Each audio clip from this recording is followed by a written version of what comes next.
My name is Darren, and you will not see where my story goes tonight. Hi, my name is Adri, and I'm going to tell you about a literary challenge that changed the world.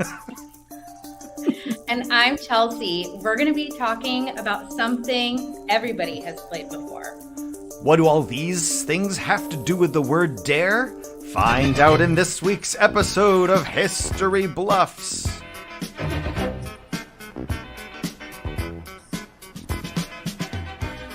Hello and welcome to another episode of History Bluffs. It's where truth is stranger than fiction. And now I want to welcome to the show, it's your host, it's Carlos! Hey everybody, it's Carlos. Thanks for joining us for today's History Bluffs, being taped live on location at a mysterious location. I won't tell you where. And it's just me, and it's not the studio audience. But you know who is here? Our three historians and our voiceover tech person, Adam. How you doing, Adam? I'm doing good. Hey, Carlos, it's good to have you and everybody on the show. It is interesting how the audience just applauses for you when you talk. Okay. It's what? only for me right there. It's only when the announcer talks, they applaud. That's for you, but do you know what's for everybody else, everyone watching at home and listening on the podcasting?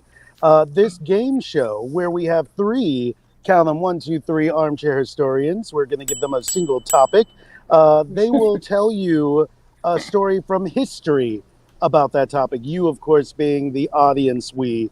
Two of them will be telling the truth, a factual story, more or less, that really happened. They may elaborate a little. They're funny people, but for the most part, it'll be true.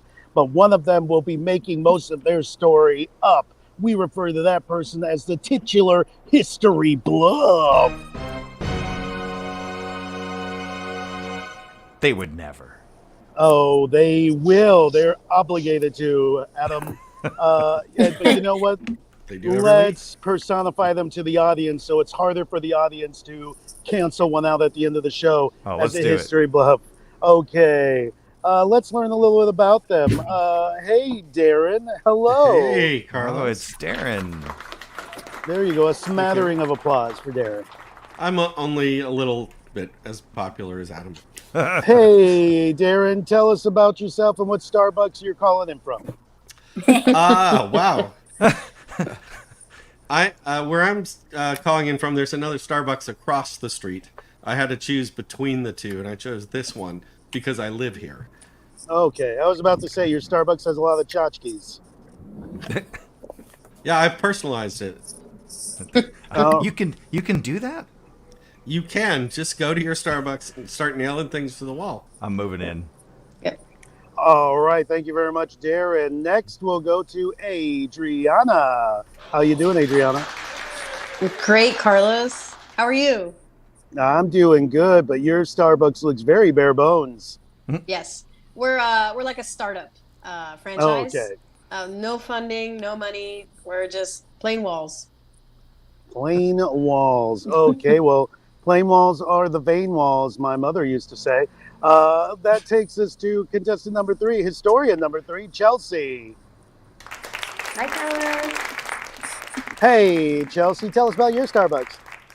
I mean, it looks pretty modern, but the wall's basic, so am I. Loving my pumpkin spice cold brew. I've had probably 2 or 3 already and can't wait. Oh, no, you're the one. You're the one that buys It is those, I, Chelsea. the historiensis of pop. Shocker. Well, history will judge the pumpkin spice buyers, as history is wont to do. We've met our 3 historians, Adam. We have. And basically, each one of our historians here is going to tell us a story in a moment, one at a time, 3 rounds. All 3 of them will get a chance each round to tell their story, and it's up to you, the audience listening or watching, to figure out who is being factual and who is actually the bluff. But before we move on, there's one more person to introduce, the person who will be judging them harshly as they tell these stories, an audience surrogate, if you will. Please, everyone say hello to Gina. It's Gina. Welcome, Judge Gina. Hey, Gina, how's your Starbucks doing today? Oh, Gina's muted. Judge is muted. She's judging her own voice. I would just like to say that already the judge is behind and sucking wind. You want to know why? Why?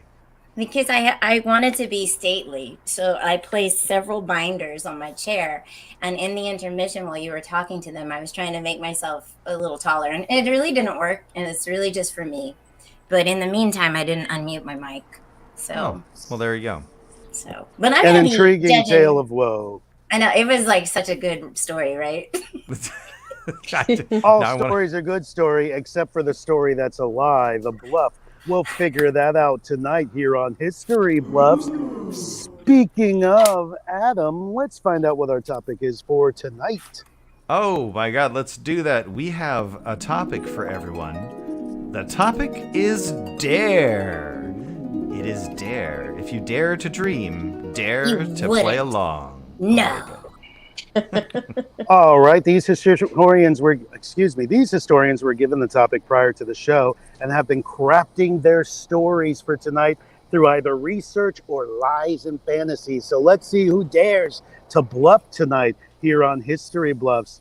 Now, we have some rules on the game. Adam, do you want to show everyone the game rules? Oh, let's do it. It's a game show, Carlos. Let's get those rules up. Boom. All right, our historians are inspired by the topic. They can take it in whatever direction they want, as long as they more or less stay in topic and more or less tell a truthful story, unless they are, of course, the bluffer. True stories are factual. Bluff story is fictional. No audience help is allowed. Please, audience members, if you know who is bluffing versus who is telling the truth, don't spoil it for everybody else. But feel free, if you don't know, feel free to wildly guess or say why you do or don't believe people throughout the show. Just leave comments for those of you watching on YouTube. Finally, each historian must use the time allotted and no more than that for each round, because the time will go down for each round. All right, so I think that's Okay. everything, Adam. I think we are you've covered ready the rules. to play, and whoever gets away, if our bluff tricks everyone into thinking they are the bluff, then they win the game. That's right. They win a whole bunch of prizes. They win this cup. I'll mail it to them. All right. Wow. Okay, but now, you know what, Very Adam? I thrilled. think it's time to get this game show started. Let's get to round one. Let's do it. Round number one. No, round. Almost. Oh, there you go. Oh no, Jude has already failed to understand the concept of the show. Gina's not a bluff and cannot bluff. Gina is a judge, and she will judge our historians harshly, Jude. Well, let's run Gina- through that. Yeah, explain that again. If it was missed, we got to run Well, through that I guess again. I did explain that. I thought it was self-explanatory when I referred to her as a judge, but just to be clear, Gina is a judge. She is the advocate for the people, and she will judge the historians harshly, like For the the people people. want. By the people. By the people and to the people. Okay. You know what? All right. We're going to start this first round with Darren. Darren, are you ready? I am ready. You're going to have 75 seconds on the clock. When you hear the blam, begin. And when you hear the other noise, stop, okay? I got that. All right. All right. Let's do this. Okay, my story tonight starts with a 1969 World War II movie called Where Eagles Dare, starring Richard Burton and Clint Eastwood. You probably haven't heard of it. It was kind of a box office sleeper, placing 20th for 1969, well below Clint Eastwood's other movie that year, Paint Your Wagon. Now, to be fair, they're also up against True Grit, Butch Cassidy and the Sundance Kid, and Easy Rider, so there were better movies to watch. But if you have seen the movie, you know that the coolest thing about it is that it takes place in a mountaintop castle that's only reachable by a cable car. It's called the Schloss Alder in the movie, but in real life, it's Kassen Hohenwerfen in Austria. The film took 6 months to shoot, owing partly to bad weather and partly to the fact that Richard Burton would drink 3 to 4 bottles of hard liquor a day. Filming was even halted for an entire week when Burton disappeared on a drinking bender with Peter O'Toole and Richard Harris. But as crazy it is to think about Richard Burton walking around with a prop machine gun after drinking a couple bottles of vodka. What's even crazier is the history of Castle Hohenwerfen and how it relates to the Nuremberg war trials. Oh boy. All right. Well, Darren has started to tell his tale. Adrianna, do you think Darren's tale is tough enough, or do you think Darren is the bluff? So far the things that are kind of, standing out to me is he's focusing on a movie that was released a while ago that wasn't a hit. It gives it like this layer that it can live under, of like mysteriousness. So I'm not ready to say what I think, but that is definitely something I'm thinking of. All right. All right. Thank you very much. Chelsea, what do you think? With these conditions that long ago, I'm feeling like it may have taken longer than 6 months. I'm skeptical. Chelsea's a skeptic, and Adrianna has not made a choice just yet, Darren. I don't know. I don't know that you do feel lucky right now, Darren. You may have to update that little subtitle of yours. All right. Okay. You know what? Let's move on to Adrianna. Oh, we want Gina to comment. Okay, go ahead. That's right. Judge Well, I would Gina just will like now to- weigh in. Thank you very much. If it pleases the court, that's me. So I mean, yes, it does. You are the court. Yes, I'm pleased. What I would like to say, actually, I'd like to have the court stenographer go back about 3 minutes, about a minute and a half, actually, so that I could hear Darren's pronunciation of the Mountain Lodge. No such role exists. Oh, well then You are the court stenographer as well. Okay. Are you talking about Castle Hohenwerfen? Yes. So I already give him one juror. So we get 12. Everybody gets 12 jurors. So he gets one juror to vote for him already, because I'm making this up as we go along. You know that, right? Okay. So and so basically, because he pronounced those two names, one of which was what they called it in the movie, and one is what it's called in real life. If he's not bluffing, he did a hell of a job pronouncing. That's my pronouncement as judge. The name in the movie was the Schloss Alter. No. Okay, now you're just showing off. Yeah. Also, I think he's answering your question. You gave him a question. He's Schloss answered. being German for Sure it was. Don't speak to the judge. Speaking of show up, I'd love to show off our wonderful round counting system above me right here. As you can see, it lights up whenever a new historian goes and chimes in. So now we're going to move to Adrianna. Adrianna, are you ready? I'm ready. All right, I wanted to point out, Carlos, I want to point out now, Jude believes Adam is bluffing. So the concept of the game still not clear completely. No, Jude. I think you're next on He's deck for not the accusation, bluff. Carlos. I just wanted to point out. If I'm accused, Jude, this game shuts down immediately. See, that's what's going to happen. That's how Right it's going now. to roll. All right, Carlos, who are we bringing up? Adrianna, you are on deck right now. You now have 75 seconds to begin telling your tale. When you hear the boom, begin. Okay. So my story takes place in 1815 to 2022. No, 22. Okay. In 1815, I don't know what's going on with me today, but okay. In 1815, a gigantic volcanic eruption at Mount Tambora in Indonesia choked the air in ash and dust, and the eruption killed roughly 100,000 people in its immediate aftermath. It's considered to be one of the deadliest volcanic eruptions in history because of the later effects of drought and famine and pandemic, and all of these things killed nearly 1 million people. During this time of the drought and the famine, there was like a haze that went over Europe that didn't go away for like 3 years. And during this time, it was when like a lot of artists became inspired and wrote like really amazing literary pieces of art and stuff like that. And the one I'm going to be telling you about is Mary Shelley's creation of Frankenstein, which she wrote in 1816. And I'm going to tell you the rest of the story when we come back to round two. Oh boy. Adrianna had a bold strategy of eating up 10 seconds to remember a year. Let's see if it plays out well for her. Chelsea, what do you think of Adrianna's story so far?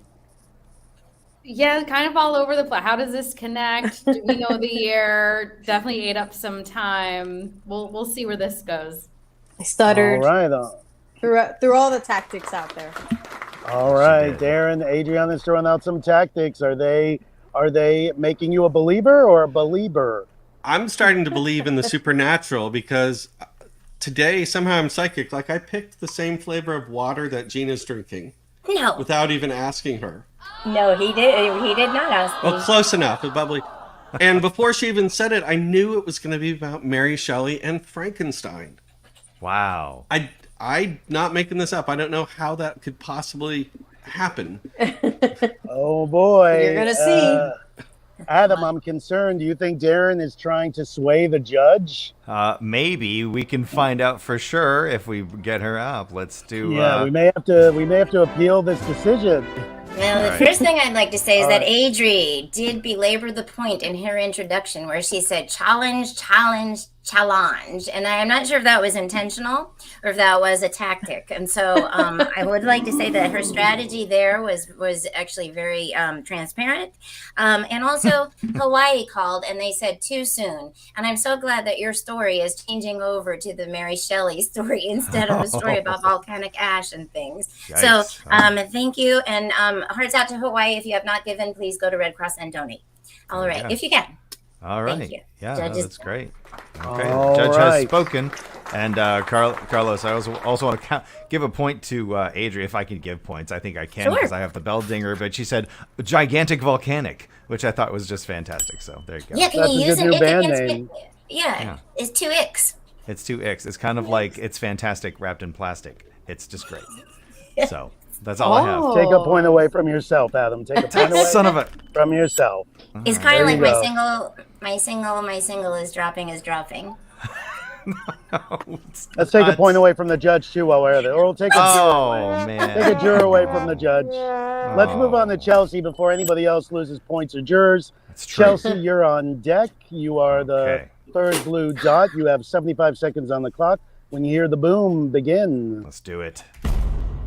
So my story is also about a film, except this one is actually real. Sorry, Darren. So this was back in 1986.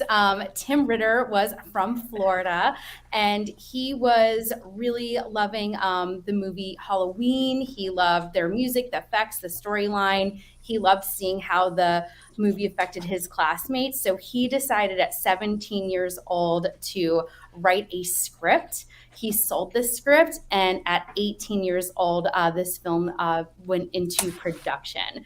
So it was about a businessman who had a history of mental illness. He walked in on his wife and best friend, wandered off, played a dangerous game that he had played as a child with a hitchhiker he picked up.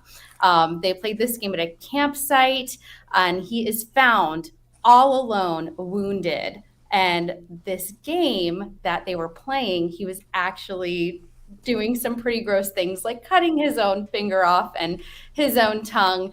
And the person who was daring him was not actually in existence. The name of this was Truth or Dare. Oh boy. Well, very exciting story, even if it's not true, but it might be true. Let's figure that out. Darren, what are you thinking about Chelsea's tale of horror? I think the name for it is also Fight Club. Right? We can't talk about it though. Oh, I'm sorry. We can talk about that. Interesting. You broke your Interesting. Then we should move on. You're out of the club. All right, Adrianna, what do you think of Chelsea's story? Well, if it's true, I'm surprised I haven't heard about that movie because that's a pretty good plot. And if it's not true, then Chelsea needs to write it immediately because it's a pretty good plot. That's it. Write that elevator pitch. Let's get it to market. But Gina, what- after the strike, please. Right after the strike. Well, you can write it now, just don't submit it.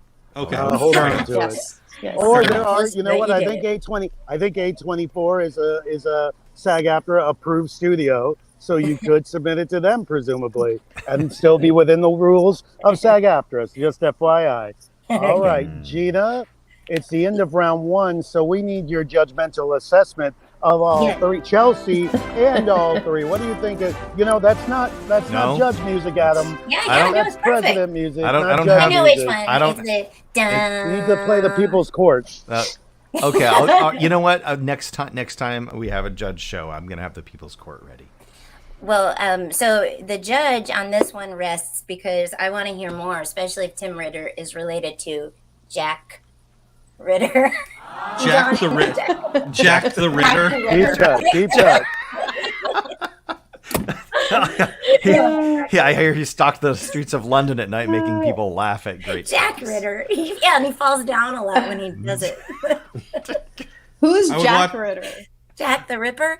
No, Jack is the character he played on Three's Company, but it's John Ritter, who's the actor. Oh, okay. But anyway, well, the defense rests. All right, no, Adam, Gina's music from now on is the Great. theme from Three's Company, okay? Okay, That is the level of regalness that she merits. We'll Should I get take to work one on of that. Should I take one of my binders away and go down a notch? All right, speaking of going down a notch, it's time to go up 3 notches as we move into round 2. Here we are in round 2. And we're back. And we're back in round 3 where everything's brand new and each historian has a brand new, fresh possibility of proving that they are telling the truth. This time we're going to start with Adrianna. Adrianna, this time we're going to put 60 seconds on the clock for you to continue your story. So whenever you hear the boom, begin. Okay, so the weather is terrible. This is caused by the volcano, and Mary Shelley, she's a poet, she's a writer, but she hasn't hit it big yet. But she wants to go on vacation, so she chooses a place called Lake Geneva in Switzerland. She goes there with her baby daddy, her sister, and her sister's on-again, off-again boyfriend, Lord Byron. You might know the name.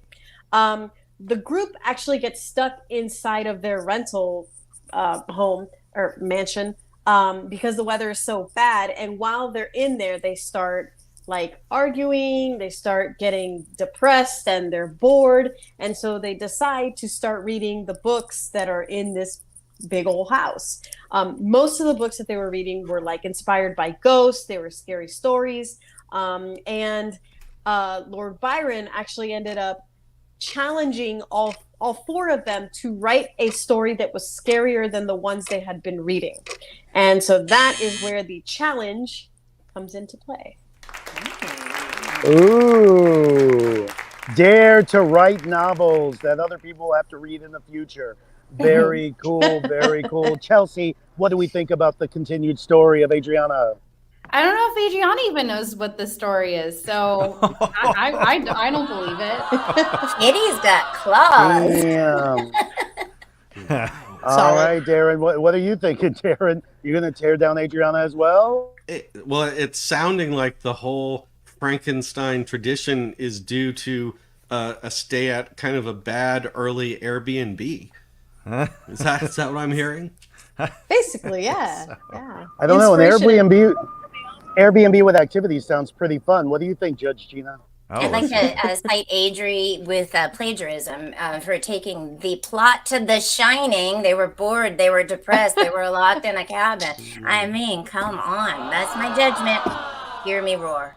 All right. Here's Gina. There she goes. All right, but now here's Chelsea as she goes now and tells her continuation of her story for her round 2 segment. When you hear the boom, begin.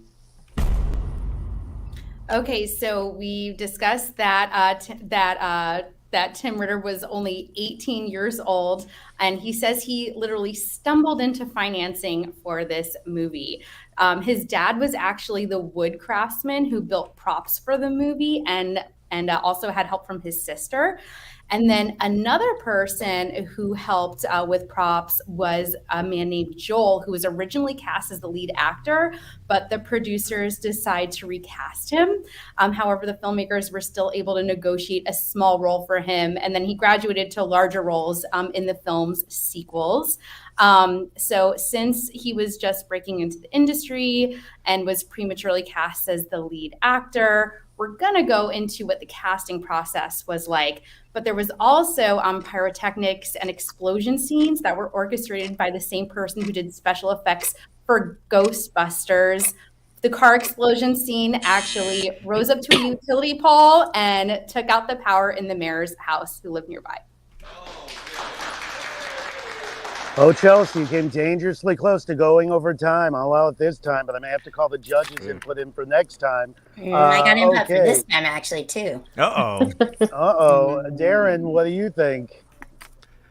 Well, I mean, there's been so little actual detail that I've heard that I don't know what to think yet. It's like a circumstantial case so far. So still I haven't heard enough. All right, Darren's on the fence still. He hasn't decided yet. Adrianna, in Chelsea's Scary Ghost Story, did you hear anything that sounded like a bluff? Yeah, I'm actually pretty intrigued in the fact that they had so many actors for a movie that was basically about one person playing truth or dare by himself. So that's what I'm fixated on right now. It doesn't sound like linearness, so that's, yeah. Adrianna may be Badly. onto something, or Adrianna may not understand how many crew are needed for a filming. Gina, what do you say? I feel like that Darren was onto something when he said that her story and her facts are circumstantial at best, because I feel like part of the story has been circumcised because we still don't know the film. So I'm floored by this, that we've gotten to round 3 and we still don't know what the hell it's about. So I don't know whether to give you kudos or punishment. So it's like, it was smooth. You got Riz, girl. Hopefully that punishment won't be I was really hoping circumcision. you could sneak that in somehow, and I'm just honored that it went to me. So thank you, Gina. That's Appreciate Riz. Got Riz. All right. Darren, can you riz to the occasion and try to sway people to believe you? I can play the game too if you two can, if everyone else can. I can play too. Darren, you have 60 seconds on the clock. Go whenever you want to go. All right, here we go. 60 seconds. All right, so in the movie, Castle Hohenwerfen stands in as a Gestapo interrogation facility, which is not that far from the truth. During World War II, due to its secure location, the castle was actually used as a prisoner holding facility for high-value prisoners. The castle was also the headquarters of the former mayor of nearby Salzburg, a Friedrich Rainer. Rainer joined the Austrian branch of the SS in the early 1930s, and after the 1938 Anschluss, which was when the Nazis annexed Austria, Rainer was given the position of Reich governor of the area. As part of his authority as Reich governor, Rainer had the power to make decisions on who would be given travel permits to leave Austria and who would have to be, quote, sent to the east, which meant being sent to concentration camps. If you had enough money, you could get an invitation to the castle to meet Rainer and buy yourself papers that would allow you to cross the southern border of Austria into Yugoslavia. And pretty soon, Rainer had made himself very wealthy. Oh boy, everyone's going over that time. That's okay. We're walking on eggshells here. Chelsea, what do you think of Darren's tale of, both of you have movie stories, I think, if I'm not mistaken. Interesting. Mm-hmm. So at one point he said that's not that far from the truth. Yeah, I'm not the sure if role he's- the role that the castle played in the movie was not far from what it Gotcha. actually played Okay. during World War II. I'm just wondering if he would just like snuck that in there, not that far from the truth. Like that, like a a winky. a bluffy winky. Let's wink. check Gina's stenographer to see if there was a wink. Can we check yeah. that, Yes, Gina? can we get that back? Okay. We're working I don't on the think we can. stenographer. I don't No, think we so can. In so the Blinky meantime- Winky in Dot, isn't that all the or is it Yakka Wacka? Yeah, they're Anyway, the Animaniacs. yeah, you're just naming Animaniacs. No, you're just thinking of the naming- ghost for Pac. Yeah, the ghost. It's- I'm mixing them up. It's And like the fourth Right. one is Clyde. Yes. Yeah, if you play it in Brazil, that's their names. Let's fact check that from someone other than Adam. Adrianna, what do you think of Chelsea's? Whoever spoke just now, what do you think of this story? Darren's story. It's me. I still have the same feeling I had in round 1, where everything sounds really good, but I'm questioning the names of like these characters and these locations and everything like that. No big red flags as of yet. I'm leaning towards Chelsea. I'll make a final decision in round 3. All right. And Gina just rambled on already, used her time up to talk about Pac-Man characters. So we won't go back to her. What we will do right now is go to the audience and encourage you to start making guesses. If you're not sure who the person is, but you have some ideas of who it might be, feel free to start guessing. Tell us who It's you true. think and tell us why you think, okay? It looks like we've used up all the round 2 power pellets to Yes. continue with the Pac-Man language. So let's move on to the round 3 power pellets. Adam! Let's go. Round 3, where the 0 points that we've given up so far are tripled. Okay. Yes, indeed. This time we are going to, who hasn't gone first? Chelsea, I don't think you've gone first. So in this round, you go first, Chelsea, to finish your story. But this time, Chelsea, you only have 45 seconds left. So use that time wisely, and you can begin when you hear the boom. So now we're going to talk about what was casting like for this movie. We've already announced it. It was Truth or Dare, the movie. So there was Oh, an you open did. I take it back. I'm call. sorry. It's okay. There's an open casting call in South Florida. Some of the auditions included actors from Miami Vice and actually a Backstreet Boy. Yes, a young AJ McLean from the Backstreet Boys actually scored the role of the child version of the lead actor in flashback scenes to him playing the game Truth or Dare as a child. So this is actually AJ McLean's very first IMDb credit, and he was only 8 years old when it was filmed. And he also wore a little mask in the Everybody music video, not like the copper mask in Truth or Dare, but still a mask and still in a haunted mansion, the one that Casper was filmed in. Oh boy, sneak you went some way pop over culture. time. We're going to have to take away one of your jurors. Chelsea, we're going to take that away. But other than that, Adrianna, is Chelsea daring to tell the truth about this movie, or is she truthfully lying to us right now? Well, Chelsea has a really interesting tactic. She chooses one topic and lets it just go from there, and then pulls and makes kind of like a DNA strand out of it. The thing that's got me questioning my own sanity here is I know everything about the Backstreet Boys, and I know everything about AJ McLean, but I don't know if he was an actor when he was 8. Well, I do know he was an actor, but I don't know what he was in. So this has me questioning everything about my whole life. Wow. You have Adrianna questioning herself. Whole life. It's a big Oh, show. It's a boy. big show. Darren, is Chelsea's story a double helix of truth, or is she just being a double heel? Wow.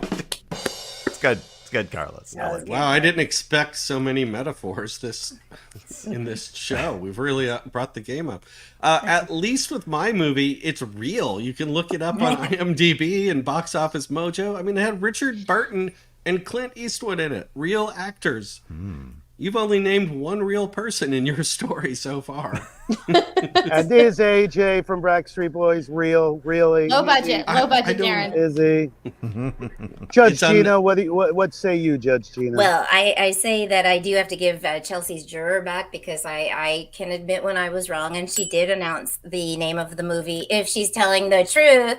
And I also would like to say that I would like to additionally enter a guilty plea on your behalf, Chelsea, because I think like Adri, I am in the know about the 80s boy bands and 90s boy band, whatever.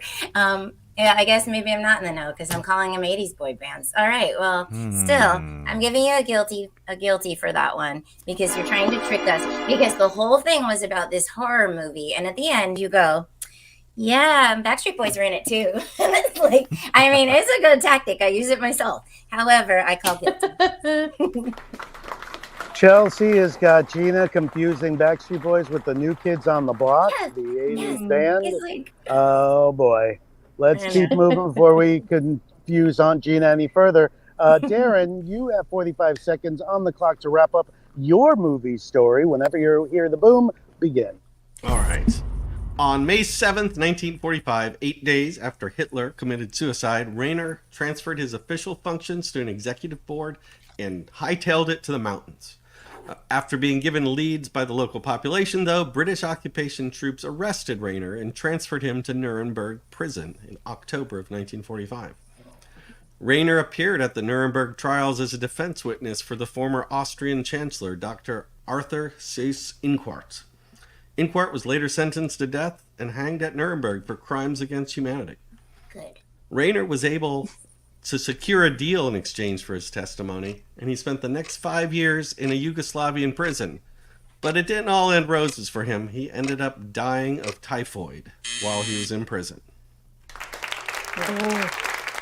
I'll applaud him dying of typhoid. Applause for boy. typhoid. He died of typhoid raining. Oh boy. Chelsea, what do you think of Darren's movie story?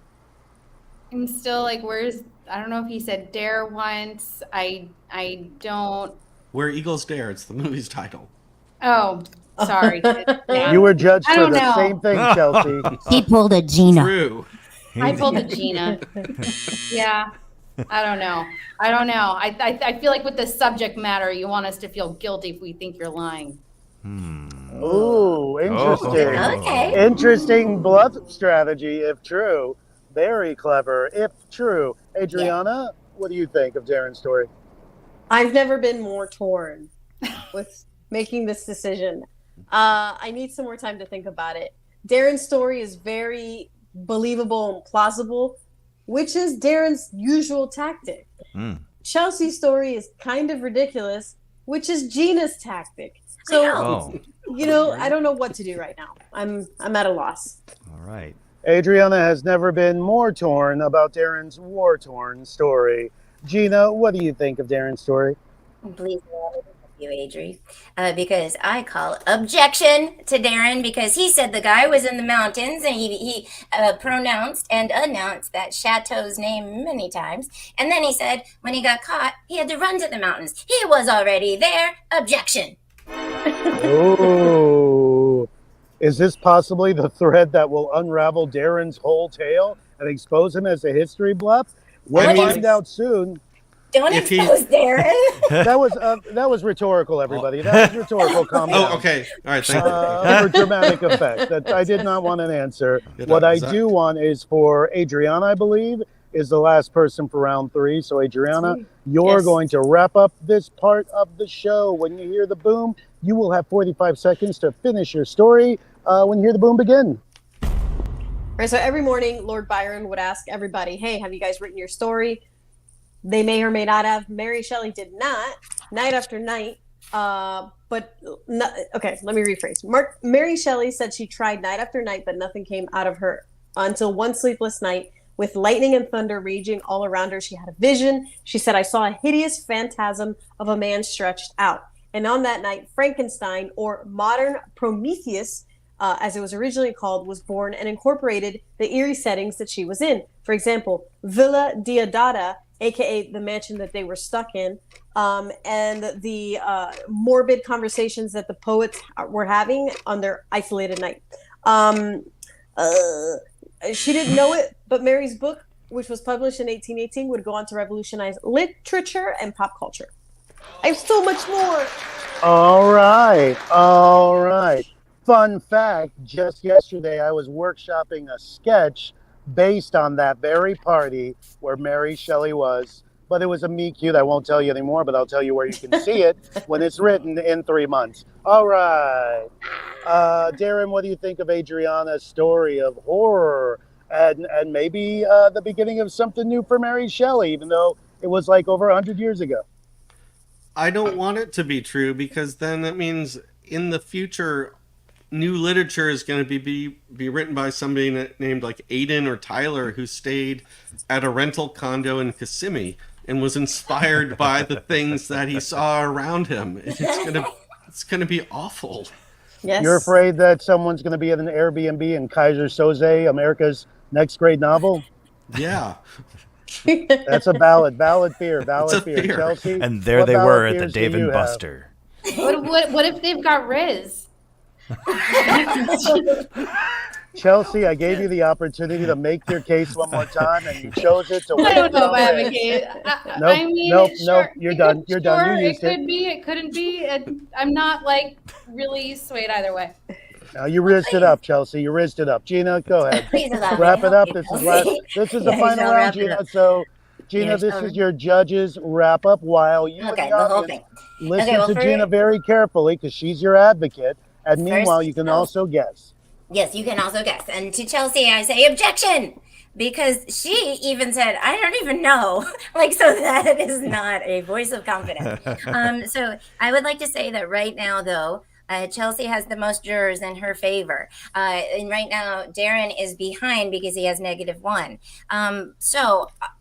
If I'm going by jurors, then Chelsea is considered not guilty. However, if I'm going by my gut, if I were a juror and not the judge, I would have to say Adri because I want her story to be true more than any of them, and that means it's probably not. The end. Whoa. Well, Okay, so before you created an arbitrary score system, which you're disregarding and abandoning. Yeah, and you're just saying it's Adrianna because of your gut. Yeah, because of my gut. And I also want to just Because point it's- out that Jude is literally like she's blaming everybody except for except for the actual historians. Like she's like, No. it's Carlos, it's Adam. There it is. There's one. I think there's Jude's historian bluff, Oh, yeah, and she's Jude. calling out Adrianna. Yes, thank you, Jude, because the volcano, exactly. Where is the volcano in Frankenstein? And where is, I mean, there's lightning. I'll give you that, Adri, but geez. And Okay. apparently Jude is also with a cohort that must be sharing a screen, and we have a Sue vote for Chelsea. So Oh, so there's Okay, we one have vote a- from Jude. Okay. Jude's mixing it up.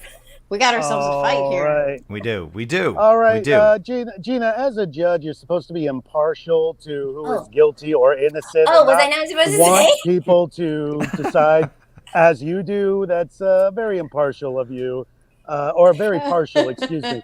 I was appointed but by Trump. we have the guesses from our audience. We have one guess for Chelsea. We have one guess for Jude. Now, historians, I don't believe I've clearly gotten who you think it is. So one by one, please just give us the name of the person that you think it is. Darren? Gosh, there's just so little to go on with Chelsea's story that I have to go with Chelsea. Okay, that's 2 votes for Chelsea. Adrianna? Well, I know I'm not the bluff, so I'm course. still really torn. Last time I fell for Chelsea's deceitfulness, and it still burns, and I don't want to fall for it again. So I'm voting for Chelsea, even though Darren's story is probably the bluff. Wow. But I'm voting for Chelsea. Sustained. Okay. Okay, yeah, we got it, Listen to Judge. me. We got who you voted for. Okay. So that's 3 votes for Chelsea and 2 votes for Adrianna. Chelsea, you can either tie the votes between you and Adrianna, you can vote for yourself, which I wouldn't get, or you can vote for Darren and just make it all crazy. Part of me wants to say Adriana but the story wasn't straight. She says I have so much. Maybe she spent a lot of time working on the additional pieces that she had. But I don't know. I'm going Darren. Wow. Okay, so Mhm. if Darren is the bluff, Chelsea is the only person to have voted for him, so Chelsea will have technically won.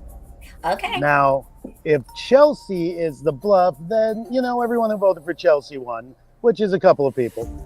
So you share that glory.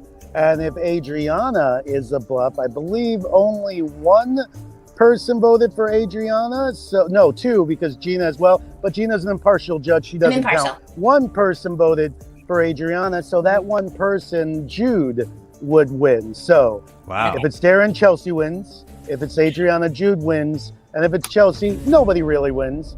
Adam, who was it? All right, I'm going to take it from here. I'm going to ask Carlos, our host, and Gina, the judge, to step off of our virtual stage. And I'm going to line up our historians all together. And we're going to reveal now. Was your bluff Darren? Was your bluff Adrianna? Or was the bluff Chelsea? prepare for the big reveal. Your bluff this whole time, it was Darren. No. That's right, it was Darren. I don't believe it. All Truth. right. If Darren is the bluff, that means that Chelsea is our winner. Congratulations, Chelsea. All right, way to go, Chelsea. You I do win wa- I do want to clarify that it's a real movie. It really took place at that castle, and that guy was a real, actual Nazi, but he got hanged himself. Oh, Oh, Thank well, you for then. leaving us off on that positive note, Darren. Oh, yeah. Gosh, you really tricked us, Darren. Hey, after this weekend, we should all be happy about hanging Nazis. There we go. I'm done with that. There we go. Now, Yeah. Chelsea, as the winner, you win this drink heat protector from Starbucks. Starbucks, Yay, coffee non-official, collar. non-official Wow. sponsor at all of our show. No, Also, not- Bubbly, not an official sponsor of our show. We have no sponsors.